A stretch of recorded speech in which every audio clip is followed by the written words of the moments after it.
The royal rumor mill is buzzing. Pianist. No one expected the future king to sit at a piano, let alone silence a room full of critics. The future king was apparently not stunned, but when a world-famous pianist publicly mocked Prince William's musical skills, the royal had two choices: laugh it off or prove them wrong. What happened next left jaws on the floor. With cameras rolling and doubt in the air, Prince William stepped up, placed his fingers on the keys, and played like no one imagined. The performance didn't just silence the pianist, it stunned the entire world. This is the moment royalty struck a different chord. The royal gala that changed everything. It was supposed to be a routine evening for Prince William. Another polished appearance at yet another grand event. The Harmony for Hope Gala, held in the lavish ballroom of Kensington Palace, was designed to bring together global dignitaries, celebrities, and arts patrons in support of youth music education across the Commonwealth. Glittering chandeliers lit up the hall, violins played softly in the background, and golden invitations had promised a night of elegance, not controversy. Prince William arrived in his usual calm and composed fashion, accompanied by the ever-elegant Princess Catherine. The Princess of Wales will once again be hosting her annual Christmas Carol service. They greeted donors, posed for photographs, and shared warm words with young scholarship recipients who beamed up at the royal host. All was proceeding as expected, until the final performance of the night. The host took to the stage, microphone in hand. "Ladies and gentlemen," he said with a proud smile. "Good evening, Your Majesties. Good evening, Windsor. A huge thank you to everyone for making this such a special evening. Please welcome tonight's special guest, a pianist whose talent has inspired millions across the globe, the incomparable Lang Lang." Polite applause rippled across the ballroom. Lang Lang strode to the grand piano, commanding the room with the grace of a maestro. He adjusted the microphone, then paused. The room fell silent. "I've played on many stages," he began, his voice deliberate, his words carrying weight. "But tonight is special, not just because of the cause, but because of the company." His eyes scanned the audience, briefly locking onto the royal table. "Let me be honest. In recent years, I've seen something troubling. People in power often support the arts with their wallets, but never with their hearts." A few murmurs stirred. Eyebrows rose. Prince William sat a bit straighter in his chair. "We're joined tonight by royalty," Lang Lang continued. "But I wonder, when was the last time a royal actually played music? Or is art just another ribbon to cut?" The entire hall seemed to freeze. Cameras turned. Lang Lang looked directly at William. "Your Royal Highness," he said, his tone polite but pointed. "If you truly love music, I invite you to prove it, 1 month from now, at my concert in Royal Albert Hall. Come and play. Just one piece. Any piece. I'm here on stage at the Royal Albert Hall with the musical superstar Lang Lang. No crown, no titles, just your hands and the keys." Gasps broke out. Catherine's expression flickered. William gave a measured smile, but his jaw clenched ever so slightly. Lang Lang bowed. Then, without another word, he sat and launched into a thunderous Rachmaninoff prelude. As the applause faded and guests returned to their champagne flutes, murmurs filled the room. Did Lang Lang just challenge the future king? Will William actually respond? Surely he won't play, right? The royal couple made their quiet exit shortly after. Cameras flashed, reporters speculated, and with that, the night ended. Not with a reply, but with a decision-taking route. But what really sparked Lang Lang's daring challenge to Prince William? And will the future king dare to respond? Stay glued to your screen. The forgotten keys of childhood. The applause still echoed in the corridors of Kensington Palace. But Prince William had already disappeared into the quiet of his private study, the weight of the evening pressing heavier than his tailored jacket. He loosened his collar and walked slowly through the dimly lit corridor that led to a part of the palace he rarely visited. What used to be the nursery, now converted into a modest reading room. The space held echoes of a childhood, long gone, soft memories hidden beneath years of royal responsibility. At the far end of the room stood an old upright piano. Dust clung to the mahogany surface, its once polished finish dulled with neglect. The keys, yellowing slightly with time, bore the faint impressions of a boy's hands that hadn't touched them in over 2 decades. William approached it slowly, almost reverently. He pressed a key. A brittle G buzzed off tune, sounding tired, as if offended by years of silence. He smiled faintly. "Still broken," he murmured. His mind wandered back to Ludgrove Prep School, where he had first taken piano lessons under the gentle but firm guidance of Miss Dempsey, a woman with wild silver hair and fingers that seemed to float across the keys like whispers. She had once told him, "You play like someone who listens to the spaces between the notes." That's rare. Back then, he didn't realize what she meant. He remembered his mother, Princess Diana, sitting beside him and his brother, Prince Harry, at that very piano. Her perfume faint, her laughter filling the room as she played silly melodies meant to make her boys giggle. Music is where feelings go when words aren't enough, she had once said, her hands lingering over the ivory keys. That memory stung now, sharper, louder than Lang Lang's challenge. William sat down slowly, the piano bench creaking beneath him. He placed his hands on the keys the way Miss Dempsey taught him. His fingers hovered there, motionless. Then he pressed one note, then another. A shaky melody formed, one he didn't fully remember, but his hands did. He played only for a minute. It was hesitant, clumsy, but not lifeless. When the final note faded, he sat in silence, the distant hum of palace staff and faint winter wind filling the room. Then he picked up his phone. "Simon," he said, calling his private secretary. "I need a piano technician here tomorrow. And find me someone who can teach quickly and quietly. May I ask why?" "Sir?" "I've just accepted a challenge," William replied, his voice firm. "And I need to remember who I used to be. This is what the Prince of Wales wants to highlight." He hung up and stood, casting one last look at the dusty instrument before turning off the lights. The prince wasn't sure if he could be ready in 1 month, but he knew with absolute certainty that he had to try the hidden mentor. 3 days later, a nondescript black car pulled up to the discreet side entrance of Kensington Palace, far from the eyes of the press or the curious public. No fanfare, no royal guards at attention. Just a short, silver-haired man in a long charcoal coat, stepping out with the cautious precision of someone who had once moved faster and with great purpose. His name was Sir Edward Avery, a former concert pianist once hailed as Britain's answer to Vladimir Horowitz. Decades ago, he had played in every major concert hall across Europe until a mild stroke during a performance in Berlin ended his career. He'd withdrawn from the spotlight and refused all teaching requests. Until now, the palace had reached out discreetly. The message had been simple. The prince requires a mentor, not for ceremony, for skill. Sir Edward was skeptical, even irritated. Royals were not his usual clientele, and he had little patience for dilettantes seeking vanity lessons. But something about the request, its urgency, its privacy, piqued his curiosity. Inside the music room, Prince William stood by the piano, waiting. He had changed into something less formal, more human. An open-collared shirt and wool jumper, sleeves rolled to the elbows. His posture was that of a soldier, prepared for a long campaign. Sir Edward entered without a bow, without flourish, just an assessing glance. "You called for a teacher," he said flatly. "Why?" William looked him square in the eye. "Because I've been challenged, publicly, and I don't want to disgrace the memory of someone who once believed I could play." Sir Edward raised an eyebrow. "Your mother?" William nodded. The older man said nothing for a moment. Then he walked toward the piano, running his fingers lightly over the lid. "When was the last time you practiced properly?" "Maybe age 11. Sir Edward gave a faint grunt. "So your muscle memory is dead. Good. We'll start fresh." He gestured to the bench. "Sit." William obeyed. "Scales. C major. Let's see what's left."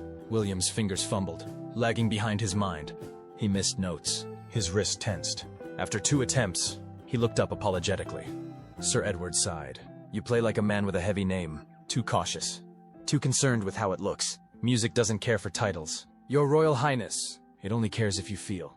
"I don't want special treatment," William said. "Just the truth." Sir Edward gave the smallest nod of approval. "Then I'll give you the truth. And the truth is this. If you're serious, I can teach you enough to survive that stage. But it'll take every spare hour you have." "You'll have them," William said. "All of them." Sir Edward smirked. "Then we begin. But let me warn you. Your fingers will bleed long before the press does." The old man took a metronome from his coat pocket, set it beside the piano, and flicked it to life. Tick, tock, tick, tock.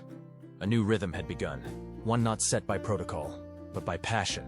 But what did Sir Edward mean by warning William his fingers would bleed before the press did? Stay glued to your screen.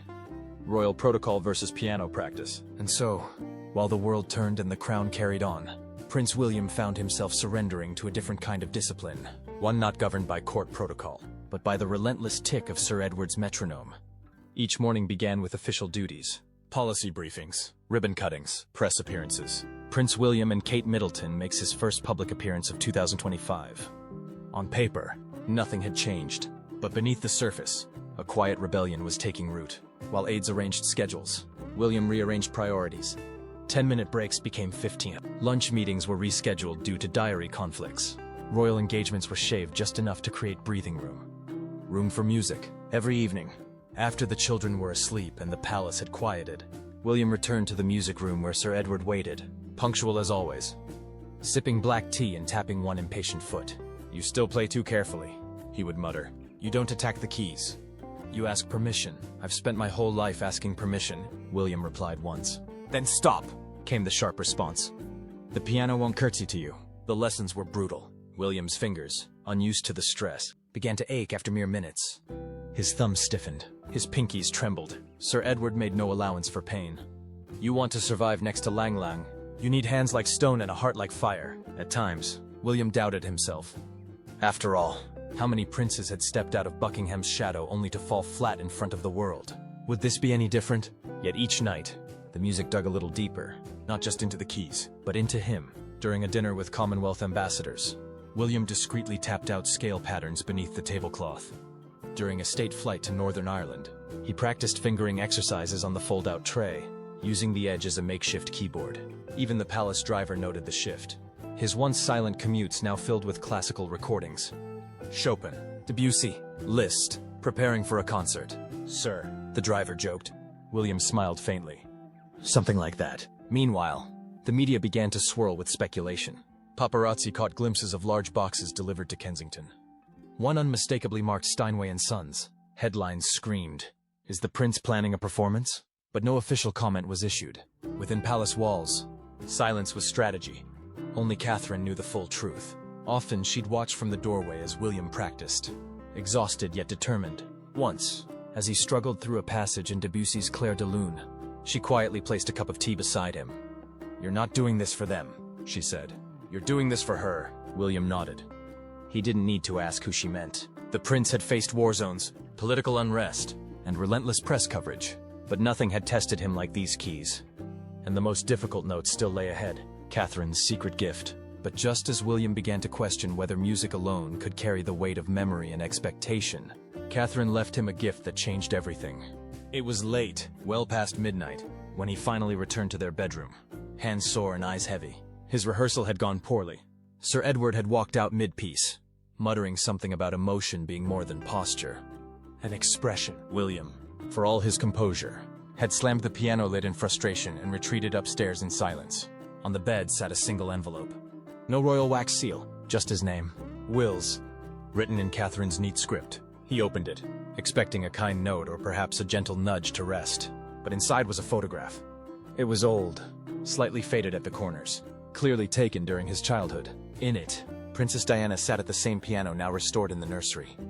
She shifted about looking rather reluctant before the persuasive professor led her off to the piano. She was mid-laugh, one hand on the keys, the other wrapped around a much younger William who looked up at her with unfiltered joy. Behind the photo, a second slip of paper. Catherine's handwriting again. "She believed in you." "So do I." William sat on the edge of the bed, unmoving. The palace, quiet as it was, seemed to pulse with memory. He stared at the image for a long time, tracing his mother's face with a thumb he hadn't realized was trembling. For so long, he had seen music as an obligation, another skill to master, another expectation to meet. But in that moment, it wasn't about Lang Lang or the press, or proving he could survive a performance. It was about Diana. She had played not to impress, but to connect. With her sons, with the world, with herself. William stood and walked back down the hall, photograph still in hand. The lights of the nursery music room glowed faintly as he entered. He sat at the piano without warming up, without scales, without Sir Edward's voice in his ear. Instead, he played, not for technique, not for perfection, but for her. The melody was quiet and uncertain. Debussy again, though not quite as written. His own version, shaped by memory more than sheet music. A lullaby of the past, rewritten by the present. When he finished, the silence that followed didn't feel heavy. It felt whole. And from that night forward, William stopped practicing to win. He started playing to remember. But what made Prince William trade perfection for memory? And why did that moment quietly shake the world? Stay glued to your screen. The prince, the pianist, and the press. And while William now played with renewed purpose, the outside world was beginning to take notice. And it wasn't long before the press turned the entire performance into a national spectacle. It began with a blurry photo, one that never should have existed. A long-lens paparazzi shot from across Hyde Park, capturing Prince William inside the palace's west wing, seated at the baby grand piano. Though grainy, the image was unmistakable. The future King of England. Sleeves rolled, head bowed in deep concentration over the keys. The tabloids had a field day. Prince practices for royal showdown, screamed one headline. William versus Lang Lang, Battle of the Keys, teased another. The Daily Mirror even ran a betting line on whether he would hit a single correct note. Across breakfast tables and evening broadcasts, the nation speculated wildly. Some called it inspiring, others called it madness. Royal aides scrambled to contain the narrative, but it was already slipping through their fingers. Rumors swirled of secret rehearsals, imported Steinways, and a reclusive master coach smuggled into the palace under a false name. At the center of it all, William remained calm, at least publicly. He declined interviews, issued no statements, and carried on with his official duties. But behind palace walls, the pressure mounted. Lang Lang, by contrast, was enjoying the limelight. During a BBC interview filmed in a grand London concert hall, he was asked directly about the upcoming performance. "I've always respected the British royal family," he said with a smooth smile. "But I must confess, I was surprised by the prince's acceptance. It takes courage, and perhaps a little recklessness." The interviewer laughed. "Do you think he has a chance?" Lang Lang's smile lingered just long enough to deliver his message. "Let's just say, the stage is a great equalizer." That clip went viral within hours. Inside Kensington Palace, Sir Edward scoffed. "Reckless. Is it? We'll show him reckless?" But William wasn't angry. He was focused. Each night now bled into the next. The music room became a sanctuary. The rest of the world locked outside its doors. His playing improved, not in flawless execution, but in texture, in vulnerability. Sir Edward began adding new challenges. Improvisation, expressive contrast, changes in tempo. "Lang Lang will play like a machine," he told William. "You must play like a man." Catherine kept the household grounded. She fielded curious questions from the children, especially George, who asked why his father was doing piano homework after bedtime. William smiled. "Because even grown-ups have dreams, buddy." Still, the world outside pressed harder. A viral parody clip circulated on social media, overlaying William's rehearsal footage with slapstick piano sound effects. It stung, but he let it pass. Because for every joke, there was also support. Letters poured in from across the country.